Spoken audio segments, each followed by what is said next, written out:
सीखेंगे कि present simple tense के जो जितने भी टाइप के सेंटेंसेस बनते हैं तो उन सेंटेंसेस को कैसे बनाया जाता है। तो उसके कुछ रूल्स होते हैं, उसके कुछ फॉर्मूलाज होते हैं जिनको हमें पढ़ना है। अब इन फॉर्मूलाज को देखकर आपको डरना नहीं है, ये काफी इजी है। अगर हम इनके एक बार बेसिक सीख जाएं और थोड़ा सा इनको मन लगाकर एक बार भी पढ़ लें तो बहुत ही इजी होती है ग्रामर और इंग्लिश में सेंटेंसेस बनाना।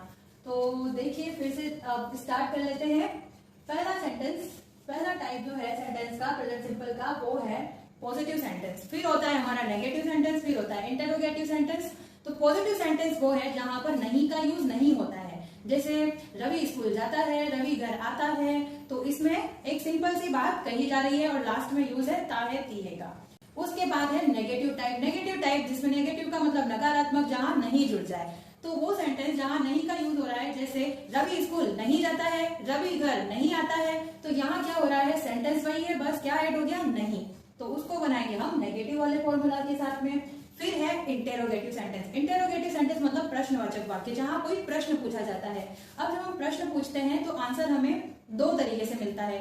एक वह आंसर जो हमें मिलता है यस या नो में। तो जब यस या नो में जब हमें आंसर मिलता है, जैसे क्या तुम स्कूल जाते हो, क्या तुम पढ़ते हो, तो यहाँ आंसर क्या मिलेगा, या तो यस या नो।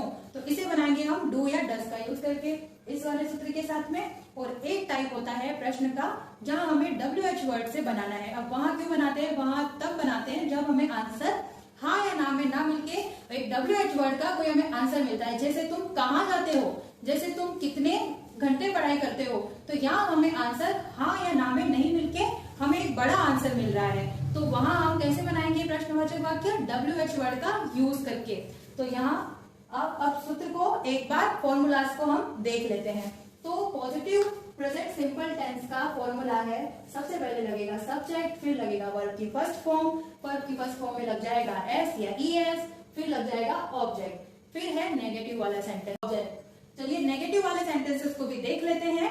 तो वो वैसे वो किस फॉर्मूला से बनता है, तो वो बनता है सब्जेक्ट, सब्जेक्ट प्लस डू या डस प्लस नॉट और प्लस वर्ब की फर्स्ट फॉर्म प्लस ऑब्जेक्ट। ये नेगेटिव वाक्य है, मतलब नहीं के यूज वाला वाक्य है, इसलिए यहाँ फॉर्मूला में जुड़ता है नॉट। और जहां नॉट लगेगा तो वहां लग जाएगा डू या डस का भी यूज हो जाएगा। अब इंटरोगेटिव सेंटेंस के जो सूत्र होते हैं, फॉर्मूला होते हैं, वो क्या होते हैं, तो वो होते हैं जहां हाँ या ना में आंसर मिले तो ऐसे प्रश्न को बनाते हैं डू या डस से। तो लगा दिया डू या डस, प्लस लगा दिया सब्जेक्ट, फिर लगा दिया वर्ब की फर्स्ट फॉर्म, फिर लगा दिया ऑब्जेक्ट, लास्ट में लगाना है प्रश्नवाचक वाक्य मतलब क्वेश्चन मार्क। फिर है हमारा WH वर्ड वाला प्रश्न जहां हमें हाँ या ना में ना उत्तर मिलके एक बड़ा उत्तर मिल रहा है। तो उसे हम बनाएंगे WH वर्ड लगाएंगे, फिर हम लगाएंगे डू या डस, फिर हम लगाएंगे सब्जेक्ट, फिर हम लगाएंगे वर्ब की फर्स्ट फॉर्म, और फिर लगाएंगे हम ऑब्जेक्ट, और फिर हम लगाएंगे क्वेश्चन मार्क। दोनों क्वेश्चन के जो सेंटेंस बनते हैं उनमें लास्ट में क्वेश्चन मार्क लगाना मत भूलिएगा। अब हम इन सभी फॉर्मूलाज के कुछ एग्जाम्पल्स देख लेते हैं। तो फर्स्ट एग्जाम्पल है रवि स्कूल जाता है। अब और दूसरा है रवि स्कूल नहीं जाता है। तीसरा है क्या तुम स्कूल जाते हो, और चौथा है तुम कहाँ जाते हो। तो इन सभी सेंटेंस में आप एक चीज नोटिस करिएगा कि सब के लास्ट में आ रहा है ता है, ते हो और ते हो। तो ये जो मैंने वर्ब की वो इस वीडियो की स्टार्टिंग में ही बताया था कि प्रेजेंट सिंपल टेंस की पहचान होती है कि वाक्य का अंत किससे होता है, ता है, ती है और ते हैं से। तो इस सेंटेंस को देखकर एक बात तो क्लियर हो गई कि ये सेंटेंस बिलोंग करते हैं प्रेजेंट सिंपल की फैमिली के साथ। अब ये जो इसकी चार तरह के सेंटेंस बनते हैं, तो किस तरीके के सेंटेंस बनेंगे। तो पहला वाला सेंटेंस है रवि स्कूल जाता है। अब ये ना नेगेटिव वाक्य है ना ये इंटरोगेटिव वाक्य है, ये एक पॉजिटिव वाक्य है।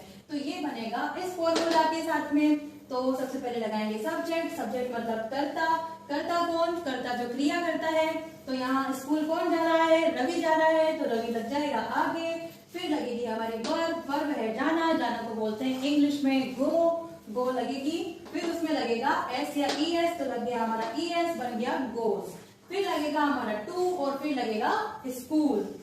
फिर है हमारा सेकंड सेंटेंस। सेकंड सेंटेंस है हमारा रवि स्कूल नहीं जाता है। अब यहाँ है नहीं, इससे पता चल रहा है कि ये है सेंटेंस नेगेटिव प्रेजेंट सिंपल का। तो ये से बनेगा रवि, सब्जेक्ट की जगह सब्जेक्ट लग जाएगा। डू या डस में से एक चीज लगानी है तो डस लगेगा, क्योंकि रवि क्या है, सिंगुलर है, एक वचन है, और एक वचन के साथ हमेशा लगता है डस। फिर लगेगा नॉट नहीं के लिए, फिर लगेगा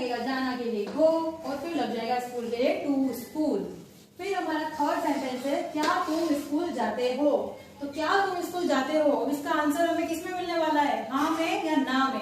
तो हाँ या ना में जो भी क्वेश्चन पूछे जाएंगे वो किसमें बनेंगे, फर्स्ट वाले टाइप से, डू या डज से स्टार्ट होंगे, plus subject plus verb plus form plus object. तो यहाँ से स्टार्ट करेंगे डू से, तुमको बोलते हैं इंग्लिश में यू, तो यू आ जाएगा, उसके बाद लगेगी वर्ब, तो वर्ब है गो, और उसके बाद लग जाएगा हमारा टू स्कूल, और फिर लास्ट में सबसे मोस्ट इंपॉर्टेंट है क्वेश्चन मार्क, तो हमारा लग जाएगा यहाँ क्वेश्चन मार्क। फिर हमारा फोर्थ एंड लास्ट वन, तुम कहाँ जाते हो। अब इस प्रश्न का उत्तर क्या हाँ या ना में मिल सकता है, नहीं, इस प्रश्न का उत्तर हमें कोई एक बड़ा आंसर मिलने वाला है, तो वो किस तरीके से बनेगा, WH वर्ड का यूज करके। अब यहाँ WH वर्ड क्या आएगा, यहाँ पूछा गया है कहाँ, और कहाँ को इंग्लिश में क्या बोलते हैं, वेयर, तो यहाँ लगेगा वेयर, और उसके बाद में लगेगा डू, उसके बाद लगेगा सब्जेक्ट की जगह यू, और वर्ब की जगह लगेगी यहाँ पर गो, और उसके बाद लग जाएगा हमारा क्वेश्चन मार्क। तो देखा आपने कितना इजीली इन सभी फॉर्मूलाज की मदद से हमने धीरे धीरे सीखते हुए इन सभी टाइप के सेंटेंसेस को बहुत ही इजीली बना लिया। तो आप भी अगर आप इन फॉर्मूलाज को अच्छे से एक बार पढ़ लोगे और थोड़ी सी प्रैक्टिस करोगे तो आप भी हर तरीके का सेंटेंस इजीली बना पाओगे। फिर एक जो कंफ्यूजन है यहाँ पर कि डू कहाँ लगता है और डज कहाँ लगता है, तो वो भी चलिए क्लियर कर लेते हैं। तो डू लगता है बहुवचन के साथ, मतलब प्लूरल के साथ में, और डज लगता है सिंगुलर मतलब एक वचन के साथ में। तो एक वचन और बहुवचन होते क्या हैं, तो ही शी इट नेम, तो जहां भी ये इन सब्जेक्ट्स के साथ में वाक्य स्टार्ट हो तो इनको कहते हैं सिंगुलर एक वचन, और इनके साथ लगता है डज। फिर है I we you they, I we you they, तो आई वी यू दे को क्या माना जाता है, प्लूरल मतलब बहुवचन, और इनके साथ यूज होता है डू। इसलिए जब हमारा यू वाला सेंटेंस था तो हमने यूज किया डू। यहां पर भी हमारा तुम था, तुमको इंग्लिश में बोलते हैं यू, इसलिए यू का जब यूज हुआ तो साथ में आया डू। और जब किसी का नाम था जैसे रवि, तो रवि है किसी का नेम, तो नेम किस कैटेगरी में आता है, सिंगुलर में, और सिंगुलर में लगता है डज, तो डज लगेगा या लगेगा एस या ईएस, तो यहाँ हो गया गोज। तो इस तरीके से आज हमने सीखा प्रेजेंट सिंपल के सभी टाइप के सेंटेंस किस तरीके से बनाए जाते हैं। और इस वीडियो के लास्ट में मैं आपको कुछ प्रैक्टिस क्वेश्चंस देने वाली हूँ, तो आपको उन क्वेश्चंस को करके और उनको कमेंट सेक्शन में कमेंट करके बताना है। और अगर स्टिल कोई डाउट है तो डाउट या क्वेरीज भी आपको अपने कमेंट सेक्शन में कमेंट कर सकते हैं। और तब तक के लिए अपना ख्याल रखिए, stay blessed, stay happy and keep working for your goal. Thank you.